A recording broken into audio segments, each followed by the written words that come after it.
इसमें 14 चीजें हैं। इसमें शरीर को पोषण देने के लिए सब कुछ है। एक मुट्ठी भर रात भर भिगोई हुई ये बहुत ज्यादा ऊर्जा देने वाली चीज है। इसमें कैल्शियम, आयरन और कई सूक्ष्म पोषक तत्व उच्च मात्रा में होते हैं जो आपको सामान्यतः बाजार में उपलब्ध गेहूं और चावल में नहीं मिलेंगे।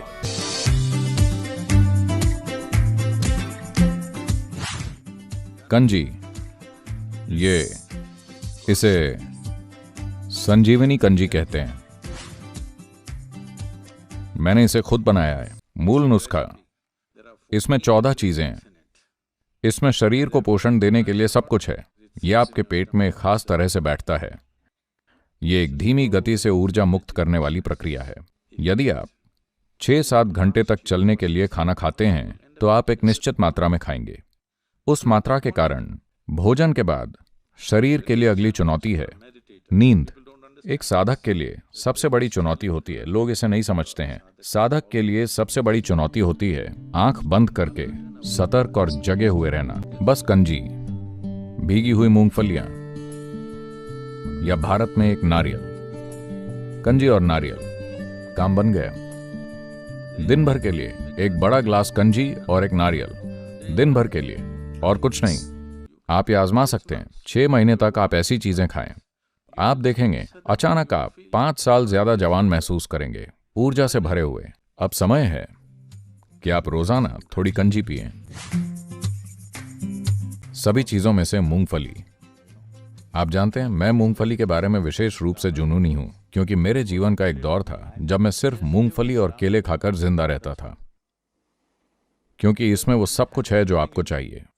बस भिगोई हुई मूंगफलियां, एक मुट्ठी भर रात भर भिगोई हुई इतनी मूंगफलियां, एक केला, मेरा पूरा दिन निकल जाता था।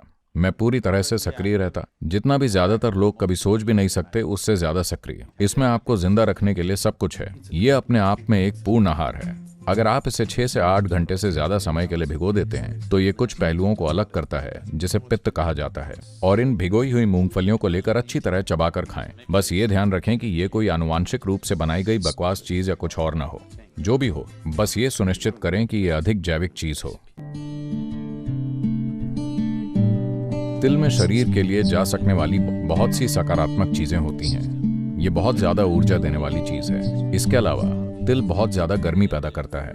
भारत में, दक्षिण भारत में तिल का तेल सबसे ज्यादा इस्तेमाल किया जाने वाला तेल है। सारा खाना तिल के तेल में ही पकाया जाता है। इसलिए हम रोजाना ज्यादा तिल नहीं खाते क्योंकि हम जो तेल इस्तेमाल करते हैं वो तिल का तेल है। लेकिन सर्दियों में हम तिल का उपयोग करेंगे क्योंकि यह परंपरा का हिस्सा है कि सर्दियों में सभी को तिल खाना ही चाहिए, क्योंकि जब ठंड होती है तो यह गर्मी पैदा करता है। जब मैं कैलाश जाता हूं तो मैं ज्यादातर तिल वाला आहार लेता हूं। भुने हुए तिल मैं अपनी जेब में रखता हूं। इसलिए मैं दोपहर के भोजन के लिए या रात के भोजन के लिए नहीं बैठता। मैं बहुत सी चीजें छोड़ देता हूं, लेकिन इससे कोई फर्क नहीं पड़ता क्योंकि आप बस तिल का निश्चित मात्रा में सेवन कर रहे हैं। भुना हुआ नारियल और भुने हुए तिल को आप बस चबाकर खाते हैं और यह बहुत ज्यादा ऊर्जा वाला होता है। भरपूर प्रोटीन, भरपूर ऊर्जा। पोषण का मतलब सिर्फ सत्यापित तथ्यों से नहीं है। पोषण का मतलब है वो जो आपके जीवन को सहारा देता है। तो इस संदर्भ में मोटे अनाजों में मानव शरीर को कई तरीकों से पोषण देने की एक विशेष शक्ति होती है। सभी अनाजों की तुलना में मोटे अनाजों में प्रोटीन की मात्रा सबसे अधिक होती है। साथ ही इसमें कैल्शियम, आयरन और कई सूक्ष्म पोषक तत्व उच्च मात्रा में होते हैं जो आपको सामान्यतः बाजार में उपलब्ध गेहूं और चावल में नहीं मिलेंगे, जिसे आज बड़ी संख्या में लोग खा रहे हैं। लगभग 40 साल पहले हर घर में लोग रागी का सेवन करते थे। रागी मुद्दे बहुत ही लोकप्रिय है। इसके अलावा रागी से और भी बहुत सारी चीजें बनाई जा सकती हैं।